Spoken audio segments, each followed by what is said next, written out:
मंगलम कुंद कुंदाद्यो जैन धर्मोस्तु मंगलम सर्व मंगल मांगल्यम सर्व कल्याणकारकम प्रधानम सर्व धर्माणां जैनम जयतु शासनम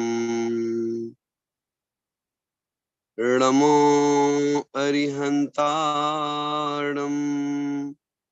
रणमो सिद्धाणं रणमो आयर्याणं रणमो उभयझायाणं रणमो लोये सवसाहूणम्। पंच परमेश्वरी भगवान की जय। देवाधिदेव 1008 श्री आदिनाथ भगवान की जय। द्वादशांग जनवाणी माता की जय। परम पूज्य आचार्य गुरुवर विद्यासागर जी महाराज की जय। 10 लक्षण महापर्व की जय। उत्तम त्याग धर्म की जय।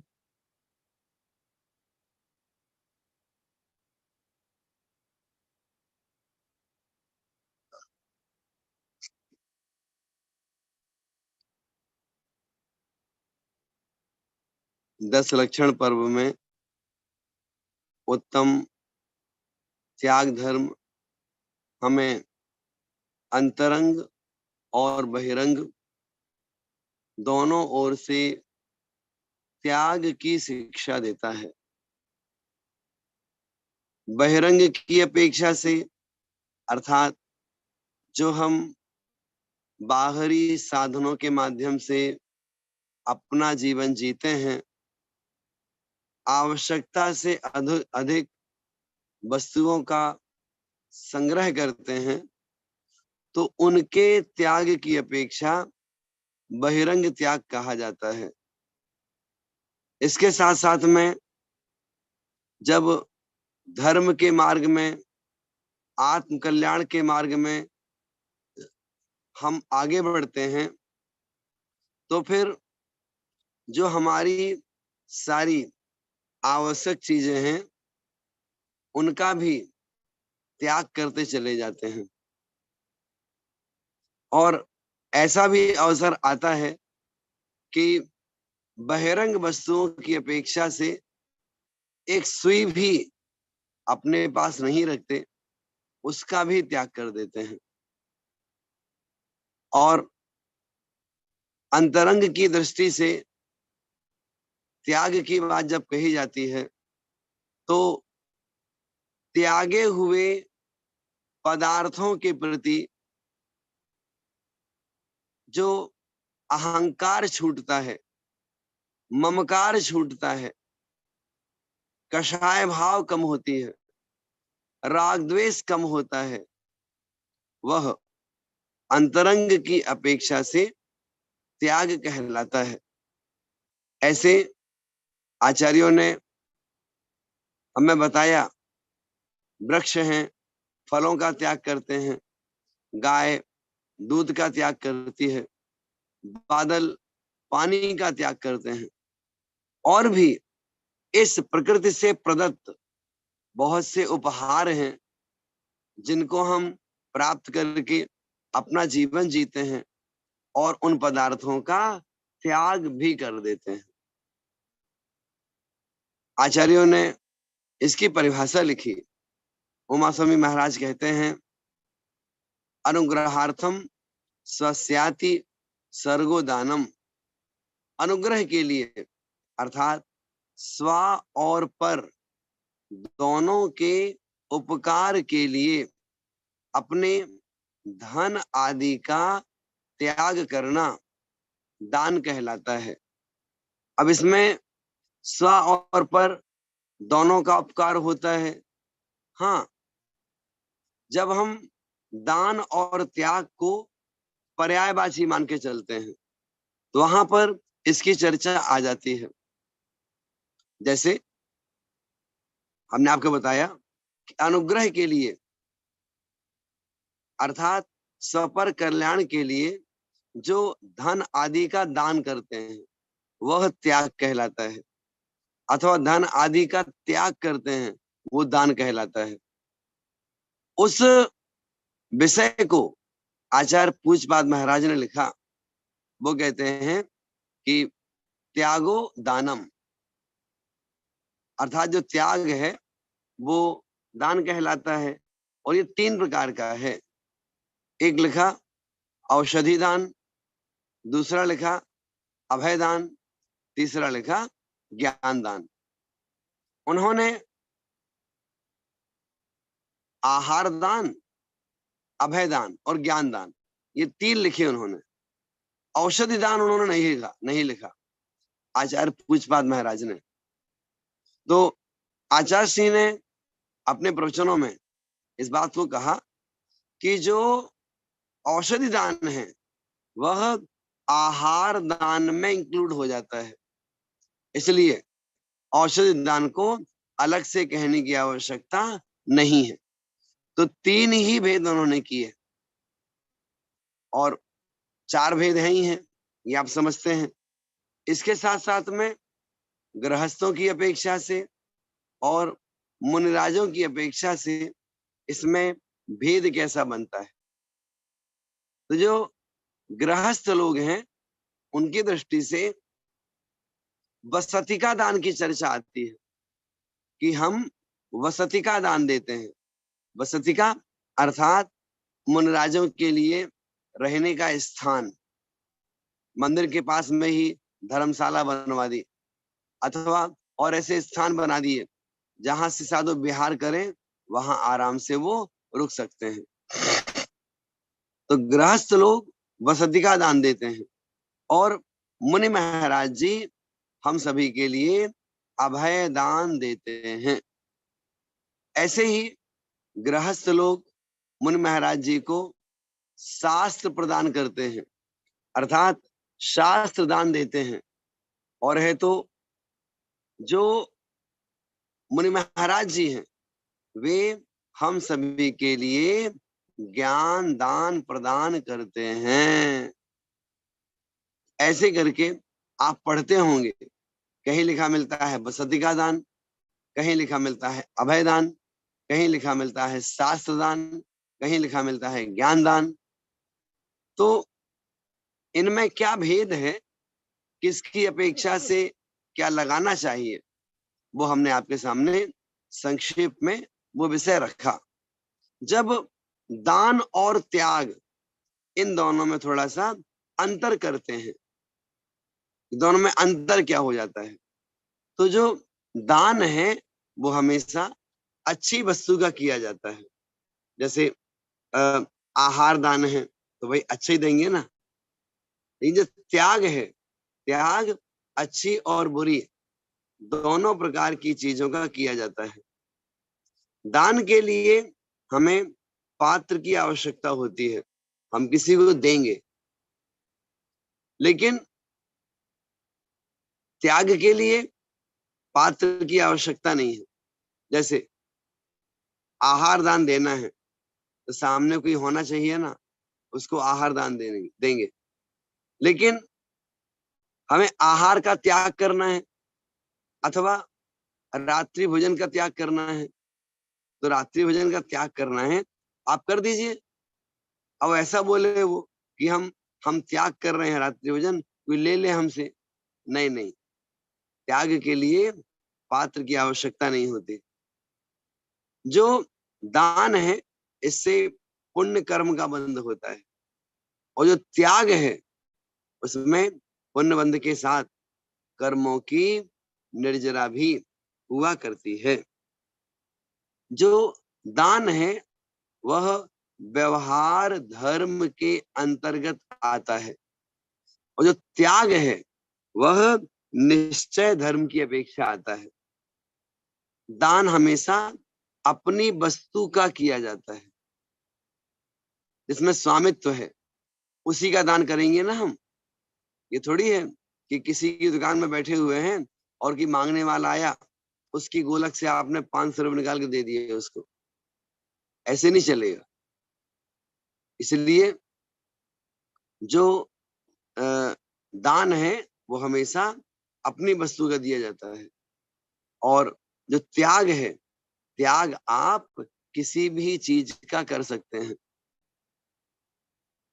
अपने पदार्थ का, स्वतत्व का, कर्मों का, शरीर का, राग आदि का, दूसरे लोगों का आप त्याग कर सकते हैं। अर्थात जिन पदार्थों से हमारा प्रयोजन नहीं है, उनके प्रति अहंकार का त्याग करते हैं, छोड़ दिया उसको। तो जो त्याग है वो त्याग किसी भी चीज का हो सकता है। जो दान है वो अपने पदार्थों का ही हुआ करता है। एक चीज और सीखने की है, जो दान है, दान से स्व का भी कल्याण होता है और पर का भी कल्याण होता है। दान से दोनों को लाभ है। लेकिन जो त्याग है, त्याग से केवल स्व को ही लाभ होता है, ऐसा संक्षेप में हम कह सकते हैं। जब हम इनकी जब बात बार बार करते हैं, दान की, त्याग की, तो ये धर्म की अपेक्षा से बोला जाता है। और वैसे लौकिक दृष्टि से बोलेंगे, जैसे एक शब्द आता है भिक्षा। भिक्षा किसको देनी? तो भिखारी के लिए भिक्षा दी जाती है। अब भेंट कर रहे हैं तो नेताओं के लिए भेंट किया जाता है। टैक्स दे रहे हैं, वो भी चुकाई रहे हैं, इसको देते हैं, गवर्नमेंट के लिए देते हैं। ऐसे ही दान करते हैं तो दान करते हैं, उससे पुण्य बंध होता है, पुण्य बंध के लिए है। और जो त्याग करते हैं उससे कर्मों की निर्जरा होती है। तो ऐसे करके ये थोड़ा सा जो त्याग है, दान है, इसके बारे में हमने आपके सामने कुछ बात रखी। जब हम इन दानों की अपेक्षा से विषय का प्रतिपादन और विशेष रूप से करना चाहें, तो फिर आचार्यों ने कई प्रकार से उदाहरण दे दिए। उदाहरण क्या दिए हैं, कुछ अपन सुनते हैं, फिर जो विषय है उस विषय को आगे बढ़ाएंगे।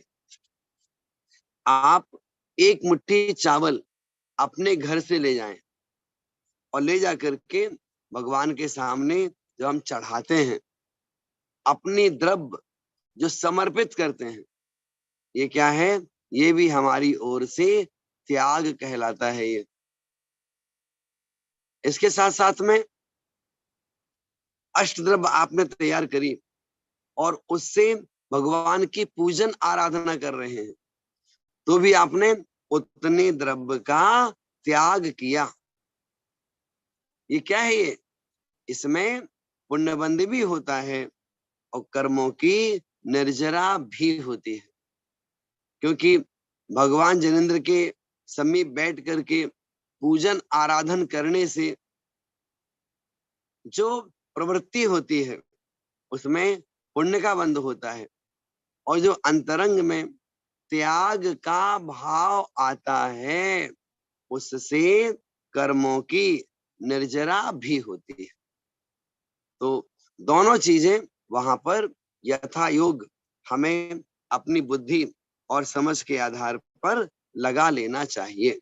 बस इतना ध्यान रखें कि हम मंदिर जाते हैं और मंदिर में कोई आधे घंटे, 1 घंटे तक बैठते हैं। कोई लोग होते हैं सुबह और शाम दोनों टाइम मंदिर जाते हैं और मंदिर की जो सारी सामग्री है उसका हम अपने लिए उपयोग करते हैं।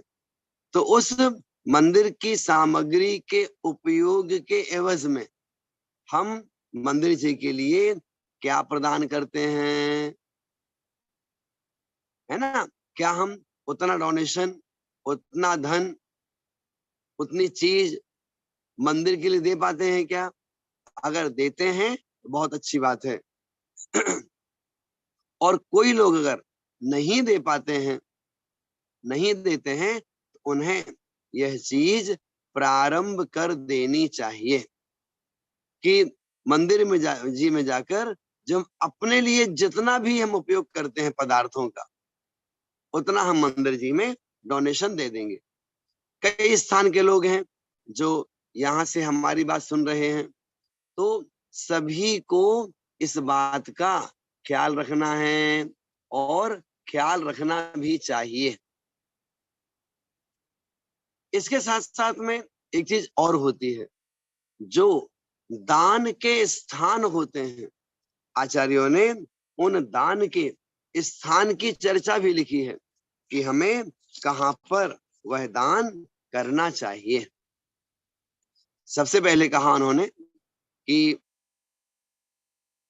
आपको अवसर मिले अपने जीवन में, तो अपनी ओर से, अपने पैसे से, अपने कमाए हुए धन से मंदिर जी में एक मूर्ति जरूर पधराइएगा।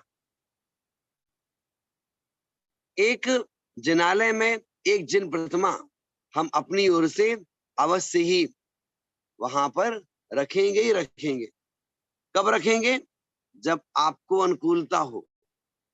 आप जहां रहते हैं उस मंदिर में रखवाइए, दूसरे मंदिर में रखवाइए, अथवा भारत में जहां आप रहते हैं वहां पर आसपास किसी क्षेत्र में कभी भी अवसर मिले, एक मूर्ति की स्थापना जरूर करवाइएगा। ये क्या है? ये भी दान कहलाता है। कभी आपको अवसर मिले, एक वेदिका जरूर बनवाइएगा मंदिर जी में, जहां भगवान जी विराजमान होते हैं। जहां भगवान जी विराजमान हैं, वहां जो वेदी बनती है, उस वेदी में नक्काशी होती है, उस नक्काशी में स्वर्ण का काम होता है। एक वेदी अपनी ओर से अवश्य बनवाइएगा जब भी आपको अवसर मिले।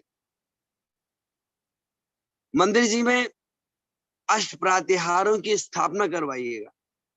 अष्ट प्रातिहार अशोक वृक्ष है, सिंहासन है, छत्र है, चमर है, भामंडल है, इत्यादि। ये जो अष्टद्रव्य हैं, इनकी स्थापना आप अपने धन से मंदिर जी में जरूर करवाइएगा। और वो आप स्वर्ण के रखवा सकते हैं, चांदी की आप रखवा सकते हैं, अच्छे मजबूत रखवाइए। और कभी आपको अवसर मिले तो मंदिर में जो शिखर बनता है, वो शिखर बनवाइएगा। मंदिर में कलशा चढ़ते हैं, तो कलशा चढ़वाइएगा। कभी मंदिर बनवा पाए, मंदिर बनवाइएगा। जो माँ जिनवाणी है, शास्त्र है, अगर किसी मुनिराज ने कोई ग्रंथ लिखा है और वो ग्रंथ उन सबके लिए, समाज के लिए, अपने साधर्मियों के लिए, वह ग्रंथ यदि उपयोगी है, अपनी ओर से ग्रंथ अवश्य छपवाइएगा। इसी प्रकार से यार होता है, बहुत से लोग हैं तीर्थ यात्रा करने का भाव करते हैं, उनके पास में सुविधाएं नहीं होती। कई बार किसी के पास में उतनी धन संपत्ति, उतना पैसा नहीं होता, तो ऐसे जो लोग हैं उनको तीर्थ यात्रा भी करवाइएगा। सम्मित शिखर ले गए, गिरनार जी ले गए, चंपापुरी, पावापुरी ले गए। तो कोई नहीं जा पा रहा है, मीन्स जाने का भाव तो करता है, लेकिन उसके पास में धन आदि की व्यवस्था नहीं है, तो वो काम भी करवाना। तो ऐसे अपना मंदिर जी है, मंदिर जी में हम देखते हैं कई बार चटाई नहीं होती है, कई बार बाजोटा नहीं होता है, कई बार जनवाणी बहुत कम पड़ जाती है, विधानों की पुस्तकें नहीं होती हैं। ये सब आप देखते रहिए मंदिर जी में। तो जहां जो चीज नहीं है, अव्यवस्थित है, व्यवस्थित करना है, मंदिर जी के लिए समय देना है, तो सारा काम अच्छी तरह से शांति पूर्वक हमें अवश्य ही करना चाहिए। ये सब क्या है? यही सब तो त्याग कहलाता है, यही सब तो दान कहलाता है। तो हमने आपके सामने ये एक पक्ष जो उत्तम त्याग धर्म का था वो आपके सामने रखा। उत्तम त्याग धर्म का दूसरा पक्ष भी है। वो क्या है? वो ये है, हम सभी को अपना कल्याण करना है, और कल्याण बिना त्याग के नहीं होता। और त्याग इस संसार का सबसे बड़ा धर्म माना जाता है। अगर ग्रहण ही ग्रहण करते रहे तो आचार्य कहते हैं जीवन में ग्रहण लग जाएगा। जैसे जो भोजन करने वाला है वो भोजन भोजन ही करता रहे, त्याग ना करे। आप बताइए, जो केवल भोजन भोजन करते ही रहेगा वो स्वस्थ रह पाएगा क्या? भोजन करना जितना जरूरी है उससे ज्यादा जरूरी उस खाए हुए भोजन को पचाना होता है। इसलिए इसलिए भोजन तो करें, साथ साथ में वो भोजन पच जाए उसकी व्यवस्था भी तो करनी पड़ेगी। उसी प्रकार से हम अपने जीवन को देखें कि हम बहुत सारा सामान घर पे रखे रहते हैं खाने पीने को लेकर के, और जब त्याग की बात आती है हम त्याग के लिए प्रेरित नहीं होते हैं। जैसे आपसे कहा जाए कि आप रात्रि भोजन का त्याग किए हुए हैं, क्या बोलेंगे? नहीं नहीं, रात में तो हम खाते हैं। अभी हमारे द्वारा रात्रि भोजन नहीं छूट रहा और हम बड़े बड़े त्याग की बात क्या करें? क्या सारे परिग्रह के त्याग की बात करें? अभी खुद के कल्याण के लिए रात्रि भोजन का त्याग नहीं कर पाते। अगर नहीं कर पाते हैं तो वो त्याग के प्रति हमारा भाव बनना चाहिए कि हम रात्रि में चारों प्रकार के आहार का त्याग करते हैं।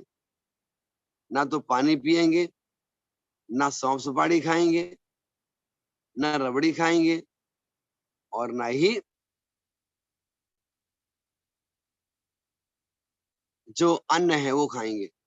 तो रात्रि में चारों प्रकार के आहार का त्याग करना चाहिए। नहीं कर पाते हैं तो कम से कम अन्न का तो त्याग करना चाहिए। वो भी नहीं कर पाते हैं, एक टाइम लिमिट, एक मर्यादा होनी चाहिए। इतने बजे के बाद अब हम भोजन नहीं करेंगे। वैसे भी आजकल जो डॉक्टर्स इत्यादि हैं इस बात का कथन करने लगे कि यदि हम मनुष्यों को स्वस्थ जीवन जीना है तो 24 घंटे में 16 घंटे तक चारों प्रकार के आहार का त्याग रहना चाहिए। न खाना है न पीना है। कितनी देर तक? 16 घंटे तक। आप बोलोगे 16 घंटे तक हम कैसे रह पाएंगे बिना खाए पिए? तो अगर चाहें अपने आप को वैसा बना सकते हैं। क्या करना होगा? शाम को 6 बजे आपने भोजन कर लिया और अगले दिन सुबह 10 बजे तक के लिए चारों प्रकार के आहार का त्याग करते हैं। तो शाम को 6 बजे से लेकर अगले दिन सुबह 10 बजे तक चारों प्रकार के आहार का त्याग कितने घंटे हो जाएंगे? आप जोड़ लीजिएगा, है ना? तो लगभग 16 घंटे इसमें हो जाते हैं। तो यदि हम ऐसा त्याग करते हैं तो पुण्य बंध तो होता ही है, कर्मों की निर्जरा भी होती है, जैन कुलाचार का पालन भी होता है, और साथ साथ में हमें पुण्य बंध भी हुआ करता है। और धर्म के मार्ग में आगे बढ़ने रूप एक आत्मविश्वास हमारे अंतरंग में दृढ़ होता है। जैसे हमने रात्रि में रात्रि भोजन की त्याग, रात्रि भोजन त्याग की बात आपके सामने करी, ऐसे और भी प्रकार से त्याग की भावना हमारे भीतर में बननी चाहिए। और जिसके अंदर में ये भावना रहती है वो लोग वास्तव में अपने जीवन को बहुत अच्छा बना पाते हैं। अन्यथा हम सबकी आदत क्या होती है, दिन भर कुछ ना कुछ खाने की इच्छा बनी रहती है और कुछ ना कुछ हम खाते पीते रहते हैं। तो इसको मतलब धर्म की दृष्टि से और स्वास्थ्य की दृष्टि से दोनों अपेक्षा से अच्छा नहीं माना जाता है। ऐसे उत्तम त्याग धर्म के दिन हम थोड़ा सा अपने जीवन को भी संयमित करने का प्रयास करें, जिससे कि इस धर्म का थोड़ा बहुत भी जो सारभूत तत्व है हमारे जीवन में आ पाए। तो एक विषय तो ये उत्तम त्याग धर्म को लेकर आपके सामने रखा गया। इनमें बहुत सारी कहानियां आती हैं, बहुत से प्रसंग ऐसे आते हैं कि जिनको हम सुने तो सुनते हैं तो अंतरंग में एक आह्लाद उत्पन्न होता है। कुछ प्रसंग आपको सुना देते हैं उत्तम त्याग धर्म को लेकर के। एक प्रसंग है जबलपुर मड़िया जी का। वहां पर आचार्य श्री पूरा संघ विराजमान था। बहुत पहले की बात होगी, हो सकता है कि 30-40 साल पहले की बात हो। हमें किसी ने सुनाई थी, तो नीरज जी ने सुनाई थी। तो कटनी के पंडित जी, पंडित जगमोहन लाल जी शास्त्री, उनका भी चौका लगा हुआ था और भी बहुत सारे चौके लगे हुए थे। तो फिर एक भिखारी वहां पर आया और पंडित जी के चौके के बाहर खड़ा हो गया और खड़ा होकर के कहता है कि हे बाबू कुछ खाने को दे दो, हे बाबू कुछ खाने को दे दो। तो पंडित जी ने कहा चलो भी चलो, अभी तुम्हें कुछ नहीं मिलेगा, जाओ यहाँ से। वो पेड़ के पास खड़ा हो गया। 2 मिनट बीते, फिर चला आया, बाबू बहुत तेज भूख लगी है, खाने को दे दो। पंडित जी ने फिर उसको भगा दिया। इसके बाद में पड़गाहन हो रहा था। आचार्य से निकले और भी पूरे संघ में जितने मुनिराज जी उस समय रहे होंगे वो सारे मुनिराज जी आहार करने के लिए निकले। अब सबके यहाँ तो पड़गाहन हो गया। जो पंडित जी थे इनके यहाँ आज भी पड़गाहन नहीं हुआ और पिछले 3-4 दिनों से भी किसी साधु के आहार नहीं हो रहे थे। और जो भिखारी था वो फिर आ गया तुरंत ही और आकर कहता है बाबा कुछ खाने को दे दो। तो पंडित जी थोड़े गुस्सा से हो गए और कहते चलो चलो, चले आते हो बार बार, हमारे महाराज भी आ रहे हैं, बीच में मत आओ तुम। तो जो वो भिखारी था वो कहता है कि भाई वो भी भोजन के लिए जा रहे हैं, आप उनको बुला रहे हो और हम भोजन मांग रहे हैं तो हमें आप दे नहीं रहे हो, ऐसा क्यों? तो जो पंडित जी ने जवाब दिया वो आपको कहना चाहते हैं, वो सीखने का जवाब है। उन्होंने कहा कि जो रोटी को छोड़ देता है, जो रोटी को छोड़ देता है, रोटी उसके पीछे भागती है, और जो रोटी के पीछे भागता है रोटी उसे छोड़कर चली जाती है। जो रोटी के पीछे भागता है रोटी उसे छोड़कर चली जाती है। दोनों चीज आपके सामने आई। यदि हम धन के पीछे बहुत भागते हैं और भागते धन के पीछे, तो कहो तो धन छोड़ के चला जाए, हमारे पास आए नहीं। और यदि हम धन के पीछे ना भागे, अपना कर्तव्य पालन करें, जो हमें काम दिया गया है बस वो काम शांति से हम करते रहें, तो समझिएगा, कहो तो हमारे यहाँ धन संपत्ति वैभव ऐशो आराम सब कुछ बढ़ता रहे। ऐसे करके ये थोड़ा सा ध्यान में रखने वाली बात है कि जो भी धन संपत्ति हमारे पास आती है वो कैसे आती है, वो पुण्य से आती है। हमारा पुण्य होगा तो धन मिलेगा हमें, और पुण्य हमारा नहीं होगा, हम कितने हाथ पैर मारते रहें, हमारा काम होने वाला नहीं है।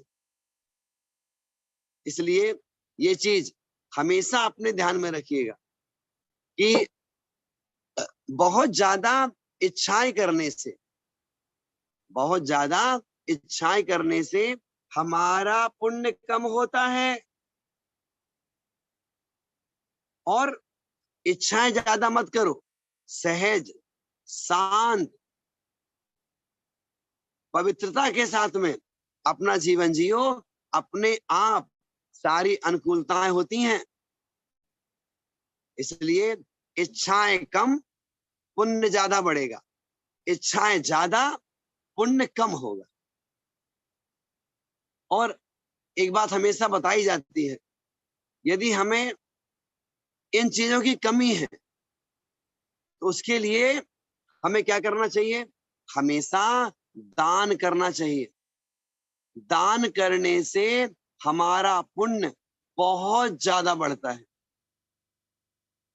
अतिशय रूप से पुण्य बढ़ता है दान करने से। एक बार की बात, छोटा सा प्रसंग है। आचार्य श्री के पास में पति पत्नी पहुंच गए, और बड़े गरीब थे मतलब, और कहते हैं कि भाई आचार्य श्री, यदि आज की भोजन व्यवस्था है तो कल की नहीं मिलती हमारे को, घर पे अभाव रहता सब चीजों का। और दोनों रोने लगे, बोले हमारे बच्चे भी हैं, बच्चों की पढ़ाई नहीं हो पाती है, बच्चों को भरपेट भोजन नहीं मिल पाता है। आचार्य जी पहले चुप रहे, जब उनके आंसू देखे, आचार्य जी कहते हैं कुछ नहीं, चलो जाओ दान किया करो। क्या दान किया करो, चलो जाओ। दोनों चले गए। अब और भी और भी मुनि महाराज जी वहां बैठे थे, तो मुनिराज जी आपस में चर्चा करने लगे, खुद के तो खाने का ठिकाना नहीं है और कहते दान करो। भाई जब उनके पास होगा तब तो दान करेंगे, लेकिन गुरु की बात गांठ बांध ली उन लोगों ने, वो दोनों पति पत्नी ने, और अपने घर पहुंचे। और जो भी कमाते थे पैसा, उसमें से थोड़ा सा, भले 1 रुपए 2 रुपए 5 रुपए, जैसी उनकी सामर्थ होती उस आधार पर वे अपने कुछ पैसे रुपए मंदिर जी में दान करते रहते। ऐसे दान का प्रभाव पड़ा कि 6 महीने में उसने बहुत रुपए कमा लिए। और फिर 6 महीने बाद फिर आचार्य श्री के पास गया। रविवार का दिन था, आचार्य श्री मंचासीन थे, उनके प्रवचन होने वाले थे। उसके पहले शास्त्र दान करने की बोली होती है। उस व्यक्ति ने 51,000 रुपए की बोली ली, और जब शास्त्र अपने सिर पे रख के सीढ़ी चढ़ करके मंच पे तक जा रहा था, उसमें आचार्य श्री के सामने उसने शास्त्र प्रदान किया और कहता है, आचार्य श्री आपने आशीर्वाद दिया था दान किया करो। तो दान के प्रभाव से आज हमारे पास में सब सुख सुविधाएं हो गई हैं। इसलिए हमें आज के दिन को भूलना नहीं है, हमेशा याद रखना आज का दिन कि उत्तम त्याग धर्म है, त्याग करेंगे तो फल मिलेगा। आप बताइए ना, यदि किसान बीज को अपने घर में बोरी में बांध के रखे रहे तो क्या फसल आ जाएगी? क्या फसल नहीं आएगी। और वही किसान बड़े प्रेम से खुश होकर के जिस समय जो भूमि उपजाऊ हो गई उस समय बीज डालता है, खुश होकर के बीज फेंकता सब जगह। उसने जितना बीज फेंका है कहो तो उससे 50 गुना फसल प्राप्त हो जाए। कब? 4 महीने में। तो ऐसे करके यदि यदि आ, हम दान नहीं करेंगे तो मिलेगा कहां से? अगर किसान वहां पर बीज नहीं बोता तो उसे फसल कैसे मिलती? बड़ी सीधी बात है। आपने अपने घर में छत पे टंकी बना रखी है, उसमें पानी भरा जाता है। जब पानी भरोगे तब तो निकलेगा, और पानी निकालते जा रहे हो, निकालते जा रहे हो, पानी भर नहीं रहे उसमें, तो फिर टंकी खाली होने के चांस भी आ जाते हैं। तो ऐसे करके हम देखें जो त्याग है या दान है उसकी अपनी क्या महिमा है, और कैसे कैसे लोग दान करके, त्याग करके अपने जीवन को बहुत अच्छा बना रहे हैं। बस इतना कहना चाहते हैं, जो भी हम दान करते हैं या हम जो त्याग करते हैं उस समय हमारी अंतरंग की भावनाएं बहुत अच्छी होनी चाहिए। अच्छी कैसी होनी चाहिए? दान करने के बाद में बदले की चाह नहीं होनी चाहिए। इसको अपने दिमाग में हमेशा अच्छी तरह रखिएगा कि बदले में कुछ ना चाहना, ये वास्तव में दान कहलाता है, ये वास्तव में त्याग कहलाता है। और किसी ने लिखा भी है कि किम दानम अनाकांक्षम, दान क्या कहलाता है? जहां कोई आकांक्षा नहीं होती है, वो दान कहलाता है। ऐसे ही दान कैसे करना चाहिए? तो लिखा हुआ है दानम प्रियवाक सहितम, दान हमेशा अच्छे शब्दों को कहते हुए करना चाहिए। और ज्ञान मगरगम ज्ञानम अगरगम, अर्थात जो ज्ञान है, ज्ञान कैसा होना चाहिए? ज्ञान आपके पास में है तो आप उस ज्ञान का अहंकार मत करिए, अहंकार से रहित ज्ञान होना चाहिए। और इसी प्रकार से त्याग सहितम च वित्तम, वित्त माने धन, जो हमारे पास धन है, धन कैसा हो? धन हमेशा त्याग से सहित होना चाहिए। और शब्द हमेशा आगम के अनुकूल बोलना चाहिए। इन बातों का जो ध्यान रखता है वास्तव में उसका जीवन बहुत अच्छा बनता है। तो ऐसे करके एक बात और रखते हैं आपके सामने, वो भी सीखिएगा। क्या कहते हैं? आचार्य कहते हैं कि जो दान करना है, त्याग करना है, कई बार होता है मंदिरों में बोलियां होती हैं, कहीं कहीं मंदिरों में नहीं भी होती हैं। अब मंदिरों में कहीं कहीं बोलियां होती हैं। अब बोली किसकी हो रही है? बोली हो रही है पंच का लड़का चल रहा है, पंच का लड़का आने वाला है ना?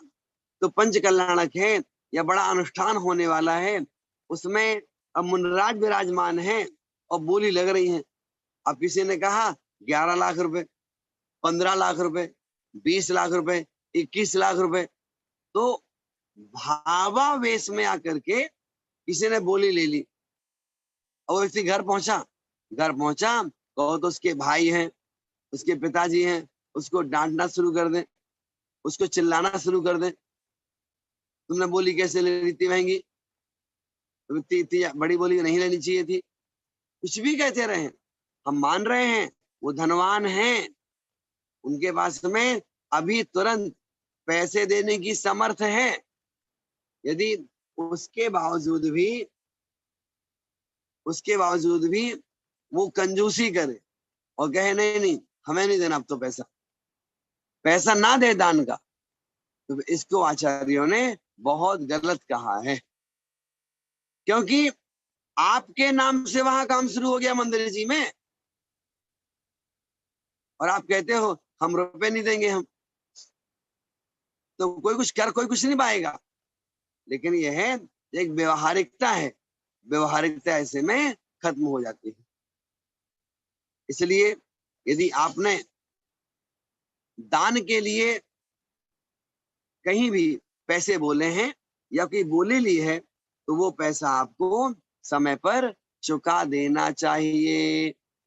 वहां पर ऐसे नहीं कि हमने थोड़ी बोला था, अब हमारे बस की बात नहीं है, हम नहीं दे पाएंगे आपके लिए।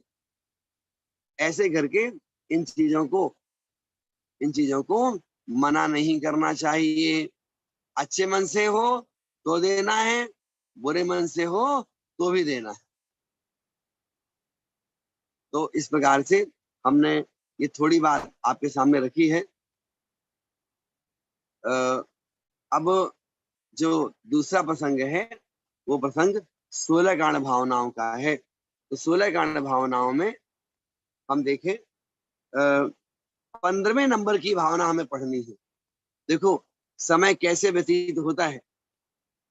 14 भावनाओं के बारे में सुन चुके हैं हम सभी लोग।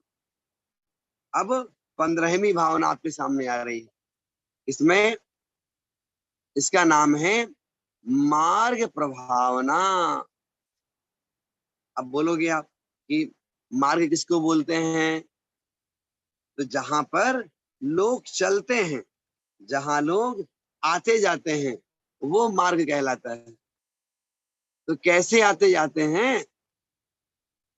तो कहा गया है कि रत्नात्रय रूप मार्ग में जो लगे हुए हैं,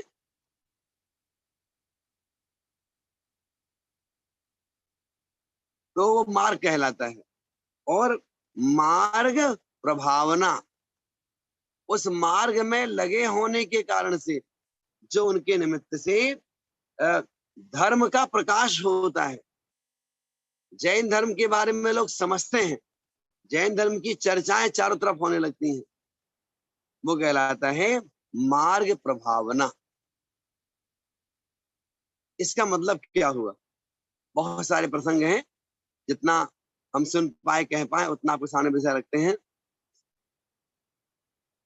मुनि महाराज जी पैदल विहार करते हैं। पैदल विहार करना क्यों जरूरी है? आवश्यकता क्या है? भैया आपको जहां जाना हो, यहाँ से बैठो गाड़ी में, वहां पहुंच जाएंगे आप तो वहां 2 घंटे पहुंच जाओगे। और यहाँ जानना हो तो कहो तो 15 दिन लग जाएंगे। तो फिर आचार्य कहते हैं कि ऐसे में मार्ग प्रभावना बहुत ज्यादा होती है। कैसे होती है? कि जब मुनिराज जी विहार करते हैं, तो छोटे छोटे गांव आते हैं। उस गांव में जैन लोग हैं, अजैन लोग हैं, वो सब देखते हैं, ये कौन है भाई? ये जैनियों के साधु हैं। कैसे हैं? ये दिगंबर रहते हैं, एक ही बार आहार करते हैं, ये केश लुंचन भी करते हैं। अच्छा, कैसे होते हैं ये? कैसे होते हैं? ये इनका अपना घर नहीं होता, जहां जगह मिलती है वहां आराम से सो जाते हैं। और वे मुनिराज भी ऐसे श्रद्धालुओं को, जो जैन नहीं है, उन श्रद्धालुओं को देख करके आशीर्वाद भी देते हैं, और साथ साथ में उन्हें धर्म के बारे में सिखाते भी हैं। अगर कोई मांस खाता है तो मांस त्याग की बात भी करते हैं, मांस नहीं खाना चाहिए, त्याग करिए चलिए। तो मुनिराजों की प्रेरणा से बहुत से अजैन लोग जो नॉन वेज है, उन सबको खाने का त्याग भी कर देते हैं। इससे क्या होती है? इससे मार्ग की प्रभावना होती है। मार्ग क्या? जो मोक्ष मार्ग है, जो धर्म का मार्ग है, इस मार्ग की प्रभावना होती है। लोग जैन धर्म को बहुत अच्छा मानते हैं। वैसे भी इस संसार में जैन धर्म को लोगों ने बहुत अच्छा बताया। बड़े बड़े जो पदों पर रहने वाले, चाहे वो नेता लोग हों, चाहे फिल्मों में काम करने वाले एक्टर लोग हों, जो सोशल मीडिया में जो जहां प्रचार जिसका नाम बहुत होता है, ऐसे स्थानों पर भी जैन धर्म का नाम बहुत बहुत स्वर्ण अक्षरों से लिखा जाता है। क्यों लिखा जाता है? क्योंकि हमारे जो गुरु हैं, वो गुरु दिगंबरत्व को धारण किए हुए हैं। बहुत बड़ा कारण है ये। इस प्रकार से जो ये मार्ग प्रभावना है, इसमें हम सबका जो सहयोग है वो बनना चाहिए। मार्ग प्रभावना कैसे होती है उसके बारे में और भी प्रकार से कथन किया जाता है। जैसे क्यों कोई उपवास कर रहा है, किसी ने 5 उपवास करने का संकल्प किया, और जब 5 उपवास उसके पूरे हो गए, रोज आचार्य के बाद में रोज आकर के और वो आशीर्वाद ले गुरु के पास जाकर के। 10 लक्षण पर्व के उसने 10 उपवास किए, कोई 16 उपवास करता है। जो उसने त्याग किया है, वो त्याग क्यों किया है? मार्ग के लिए त्याग किया। जो मोक्ष मार्ग है, जो रत्नात्रय स्वरूप मार्ग है, उस मार्ग में आगे बढ़ने के लिए वह इस प्रकार से त्याग करता है। उसके माध्यम से धर्म की प्रभावना होती है और लोगों के पास तक ये मैसेज पहुंचता है कि जैनियों के यहाँ पर दिन हो या रात हो, जैसे मैं उपवास कर लिया तो फिर दिन रात कुछ नहीं खाते, बस शांति से रह करके अपनी धर्म साधना किया करते हैं। ये क्या है? ये सब जो मार्ग है, मार्ग प्रभावना कहलाती है। आचार्य श्री के शब्दों में यदि हम एक बात कहें, आचार्य श्री कहते हैं कि आपके द्वारा जैन धर्म की प्रभावना होवे या ना होवे बहुत बड़ी बात नहीं है, बस इतना ध्यान रखो हमारे द्वारा जैन धर्म की अप्रभावना नहीं होनी चाहिए। मतलब जैन धर्म पालन करने के बाद में उसको कलंकित नहीं करना, ये बात हमेशा ध्यान रखने की है। अर्थ क्या हुआ? अर्थ इसका ये हुआ कि यदि आदर मिला है, यदि आदर मिला है तो अपनी योग्यताओं में आंच नहीं आने देना चाहिए। यदि लोग आपका आदर करते हैं, सम्मान करते हैं, अदब करते हैं, क्यों करते हैं? क्योंकि आपने त्याग किया है, तो बहुत अच्छा मानते हैं। उसी प्रकार से यहाँ पर भी जो मार्ग प्रभावना है वो हमारे द्वारा बहुत अच्छी तरह से होनी चाहिए। अगर हम उस मार्ग प्रभावना में सहयोग करते हैं तो हमारे लिए पुण्य का बंध तो होगा ही होगा, साथ साथ में जैन धर्म की पताका हजारों वर्षों तक इस विश्व में फहराती रहेगी।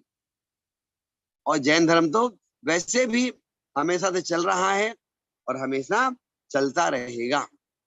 तो एक बात तो ये हो जाती है। इसी प्रकार से जो अंतिम भावना है वो भी आपके सामने रखते हैं। आप कह रहे हैं प्रवचन वत्सलत्व। आप यदि ध्यान देंगे तो ये जो भावनाएं आपको बताई गई है ना, इन भावनाओं में सब जगह भक्ति की प्रधानता हो जाती है। भक्ति की प्रधानता कैसे हो जाती है? जैसे आपने आचार्य भक्ति की बात करी, उपाध्याय भक्ति की बात करी, साधु भक्ति की बात करी, अरहंत भक्ति की बात करी। इसके साथ साथ में जो मार्ग प्रभावना है और जो साधर्मी वात्सल्य है, प्रवचन वत्सलत्व है, ये भावना है, इन सब में भी भगवान जिनेंद्र की भक्ति की प्रमुखता होती है। अर्थात हमारे द्वारा जो भक्ति की जाती है उसके प्रभाव से तीर्थंकर नाम कर्म का बंद हो जाता है। इसलिए भगवान जिनेंद्र की भक्ति हमें अवश्य अवश्य ही करनी चाहिए। हम बात कर रहे हैं 16वें नंबर की भावना, अंतिम भावना है। प्रवचन वत्सलत्व, ये इसका नाम है। तो प्रवचन का मतलब क्या होता है? धर्म के मार्ग में आगे बढ़ते हुए जो मुन महाराज आदिकों के प्रवचन सुनते हैं, तो उनके वचनों को सुन करके हमारे अंतरंग में जो आह्लाद उत्पन्न होता है, वो उसको बोलते हैं प्रवचन वत्सलत्व, इसका नाम है। इसको लेकर के और भी चर्चाएं आचरण की है। क्या कहते हैं कि जो श्रेष्ठ वचन है, जो प्रकृष्ट वचन है, वो उसको बोलते हैं प्रवचन। अर्थात अर्थात कोई धर्म के मार्ग में लगा हुआ है, उसे और अधिक दृढ़ करने के लिए जो उनके लिए विशिष्ट वचन बोले जाते हैं, वे उनको बोलते हैं प्रवचन। ये बात ही, ये तो बात होगी इसकी। ये प्रवचन कैसा? जो द्वादशांग है, आचारांग, सूत्रकृतांग, समवायांग, व्याख्या प्रज्ञप्ति, ज्ञातिर्धम कथांग, जो ये द्वादशांग है ना, ये द्वादशांग के प्रति समर्पित होकर के जो प्रवचन करते हैं, है ना, वो कहलाएंगे प्रवचन।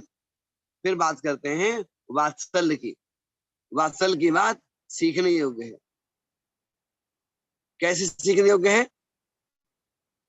कि जो वात्सल्य होता है, वात्सल्य में किसी प्रकार का कोई स्वार्थ नहीं होता, और जो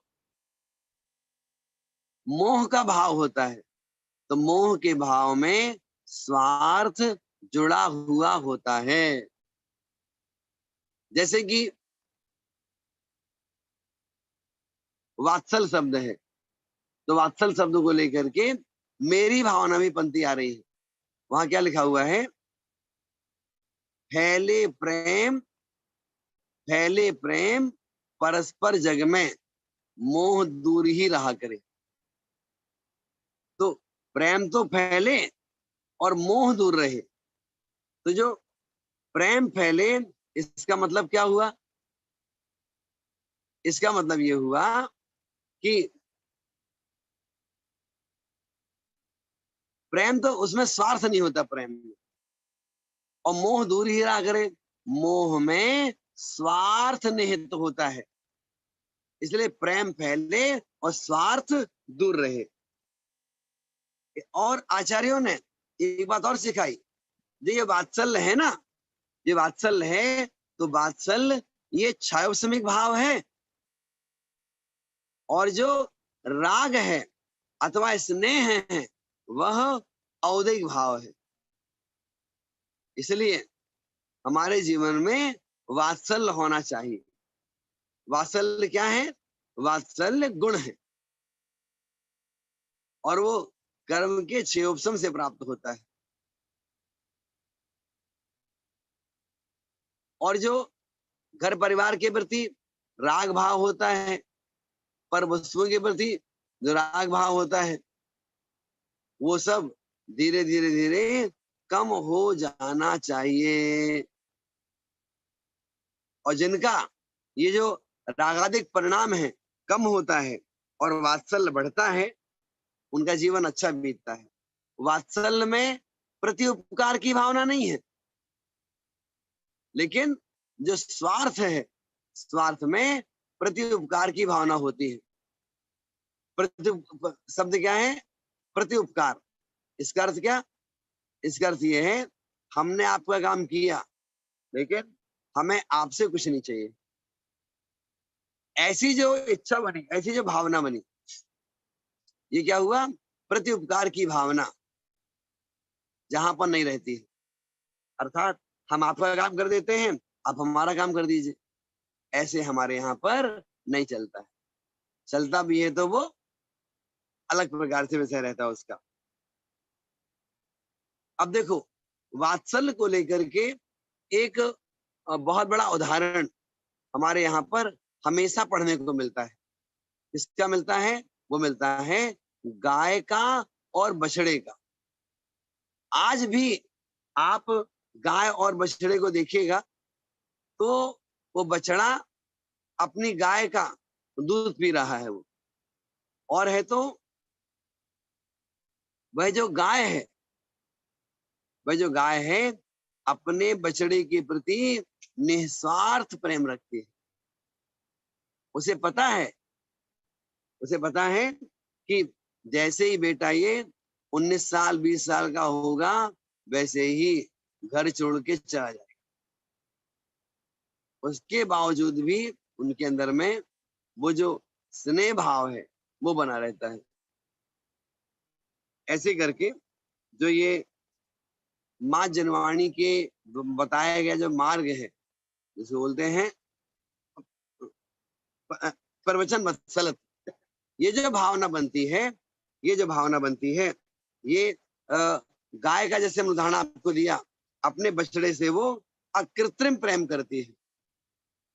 और ये चीज केवल यहाँ बस नहीं है, ये चीज हम सबके लिए सम्यक दर्शन के 8 अंगों में भी पढ़ने में मिलती है। वहां भी वात्सल अंग बताया। आप सोचिएगा, ये वात्सल अंग तीर्थंकर नाम कर्म के बंध में कारण बन जाता है। इसका कारण क्या है वो संक्षेप में बोलते हैं। इसका कारण ये है कि जो वो व्यक्ति है, वो जीव जो है मनुष्य पर्याय में है, और उसने जब भावना पढ़ी कि माँ जनवाणी के वचनों में जो श्रद्धा रखते हैं उनके प्रति वात्सल्य रखना, ऐसा भाव अंदर में आ गया कि आप माँ जनवाणी के प्रति समर्पित हैं, हमारा आपके प्रति वात्सल्य भाव है। और जब इस वात्सल्य भाव की चर्चा पूरी कर देते हैं तो फिर उसके आगे जो भूमिका बनती है वो बनती है कि सामने वाला जीव सम्यक दर्शन को प्राप्त कर लेता है। ऐसे करके जो ये वात्सल अंग है, ये वात्सल अंग के प्रभाव से ही हमारे यहाँ पर जो मुनिराज जी हैं, हम गृहस्थों के लिए उपदेश देते हैं, हम गृहस्थों के लिए धर्म का मार्ग बताते हैं। हम सब आत्मिक ऊंचाइयों को उठें, अपने जीवन को अच्छा बनाएं। ये सारी चर्चाएं हमें इस धर्म के माध्यम से सीखने को मिलती हैं। तो साधर्मी वात्सल्य गहराई से हमारे अंदर में उतरे, साधर्मियों के प्रति राग भाव वाली बात ना रहे, वहां बात बने भी तो अकृत्रिम स्नेह बने, तो फिर इस धर्म का पालन हम बहुत अच्छी तरह से कर सकते हैं। अगला जो पॉइंट आपके सामने आ रहा है वो क्या है? वो ये है कि जो ये तीर्थंकर नाम कर्म के बंध की चर्चा आपने यहाँ पर प्रारंभ की है, और उसके स्वरूप में आपने 16 कारण भावनाओं को लेकर के अलग अलग भावनाओं के विषय का प्रतिपादन किया। अब बात की आती है कि इस कर्म का बंध कौन कौन से जीव करते हैं, इस कर्म के बंध का प्रारंभ कहाँ होता है? तो तीर्थंकर नाम कर्म के बंध का प्रारंभ 4थे गुण स्थान से लेके 8वें गुण स्थान के 6ठे भाग तक, मतलब प्रारंभ तो होता है 4थे से 7वें तक, और इस कर्म का बंध कहाँ तक चलता है? वो चलता है 8वें गुण स्थान के 6ठे भाग तक। और इस कर्म का बंध जब प्रारंभ होता है तो प्रारंभ होने पर वैसे तो नहीं छूटता, लेकिन कुछ अपवाद हैं, कुछ अपवाद है। वो क्या है कि तीर्थंकर नाम कर्म का बंध 4थे गुण स्थान में हो रहा है। किसको हो रहा है? अव्रती जीव के लिए हो रहा है, क्योंकि 4थे गुण स्थान व्रती के पास व्रत नहीं है। तो जो इस कर्म का बंध है, प्रारंभ हुआ चौथे से 7वें तक और बंद होगा चौथे गुण स्थान से लेके 8वें गुण स्थान के 6ठे भाग तक। और जो इस कर्म का बंद करते हैं, यदि वे लोग विदेश क्षेत्र में हैं तो कहो तो 2 कल्याणक वाले तीर्थंकर हो जाएं, कहो तो 3 कल्याणक वाले तीर्थंकर हो जाएं। और यदि आयु नहीं बंधा हो तो फिर क्या होगा? तो फिर उसी भाव में मोक्ष प्राप्त कर सकते हैं। और आयु बांध ली है तो तीसरे भाव में नियम से मोक्ष प्राप्त करते ही करते हैं। मतलब क्या? जो तीर्थंकर नाम कर्म का बंध है, जो इस कर्म का बंध करता है वो नियम से तीर्थंकर बनता है।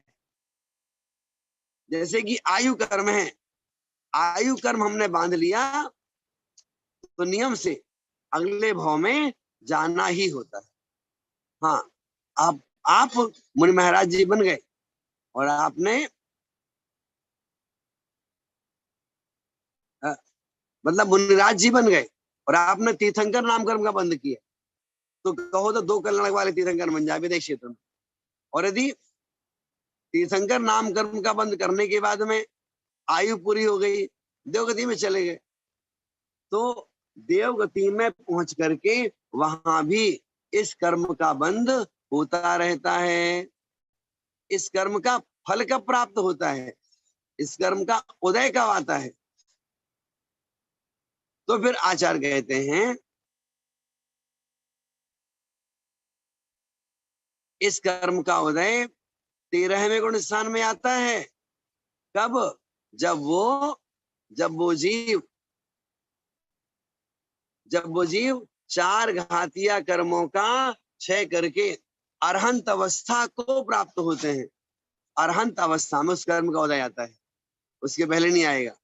तो आप बोलेंगे गर्भ कल्याणक में रत्नों की वर्षा होती है, और जन्म कल्याणक में ऐरावत तक ले जाते हैं, अभिषेक कराते हैं।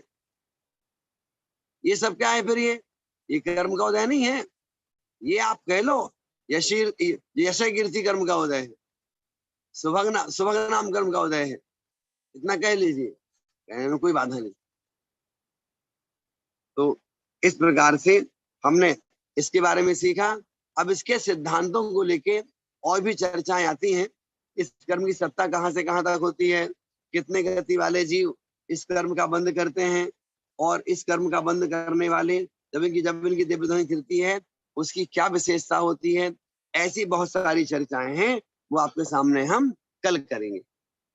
आज का विषय इतना सीखते हैं। आइए माँ जनवाणी की स्तुति के लिए हम सभी तैयार होते हैं। जी, एक प्रश्न है। हाँ, बोलिए बोलिए।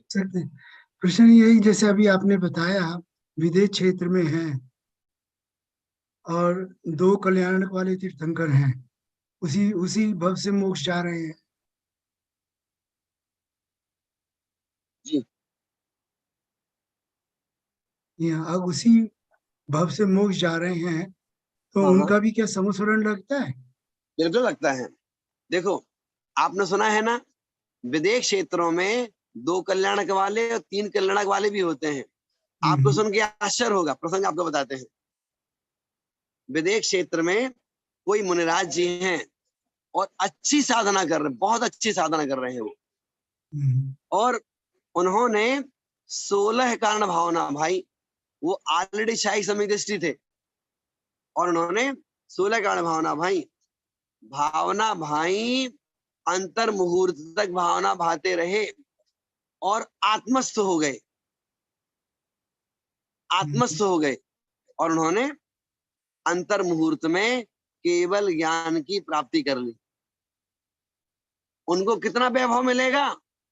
जितना वैभव सीमंदर स्वामी जी के पास में है, जितना वैभव युग मंदिर स्वामी जी के पास में है, जितना वैभव आदिनाथ भगवान के पास था, उतना वैभव प्राप्त होता है उस केवल जीव ज्ञान को। तो सबका सेम ही रहता है ना।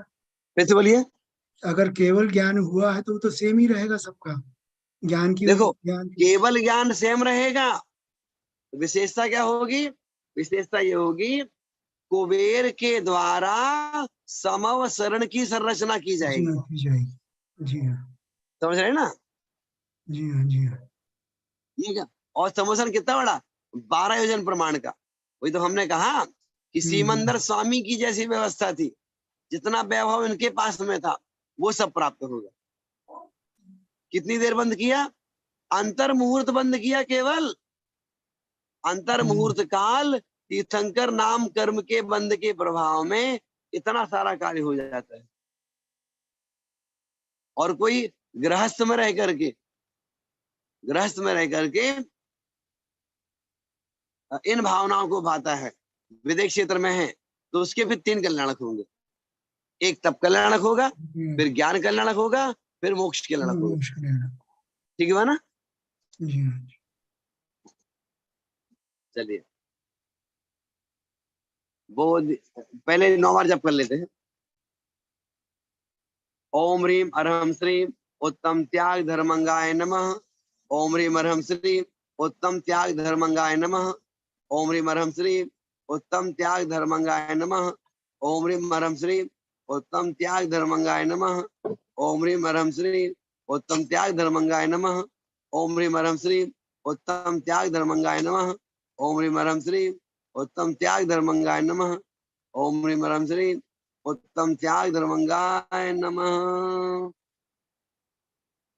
बोधि समाधि परिणाम शुद्धि स्वात्मोपलब्धि शिव सौख्य सिद्धि चिंतामणिं चिंतित वस्तुदाने स्वाम वंद्यमानस्य ममास्तु देवी। 9 बार नमोकार मंत्र का स्मरण कीजिएगा।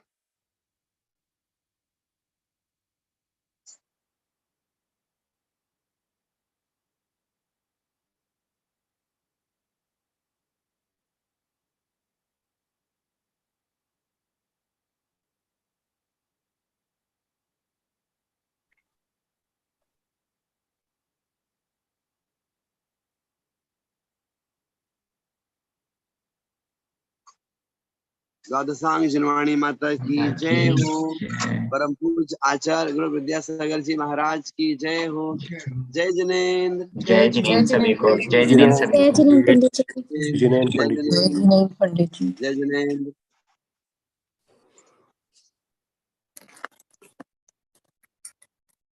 जय जिनेन्द्र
बेटा।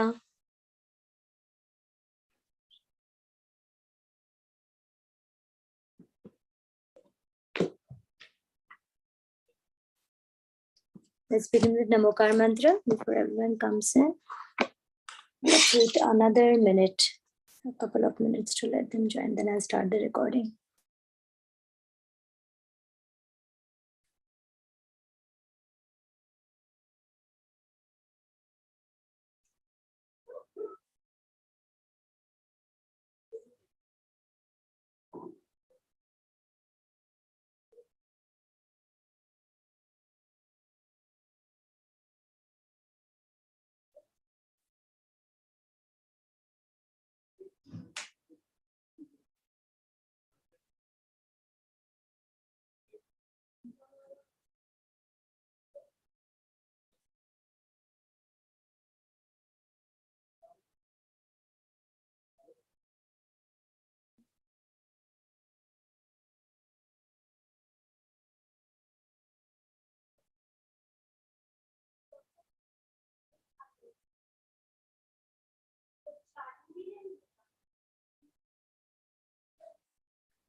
Okay, join your hands, take a deep breath. Namo Arihantanam, Namo Siddhanam, Namo Airiyanam, Namo Vachayanam, Namo Loe Sabba Sahunam. Aiso Panch Namo Yaro Sabba Pava Panasano, Manglanam Cha Sabbe Sin Padmam Havai Mangala. Let's do the chants. Om Reem Uttam Shama Dharmangai Namaha. Om Reem Uttam Shama Dharmangai Namaha. Om Reem Uttam Shama Dharmangai Namaha. Om Reem Uttam Madhav Dharmangai Namaha. Om Reem Uttam Madhav Dharmangai Namaha.